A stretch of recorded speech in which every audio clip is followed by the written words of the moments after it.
Hello everyone! In Japan, there is a lot of vending machine, but first time I saw this hamburger vending machine.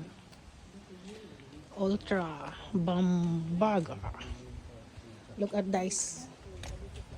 Which one do you like? There is a different kind of flavor. And there is a ramen vending machine here also.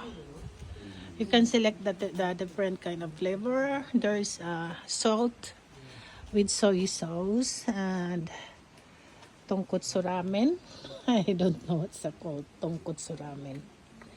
As you can see, you can select that if you get hungry, and you can eat outside over there.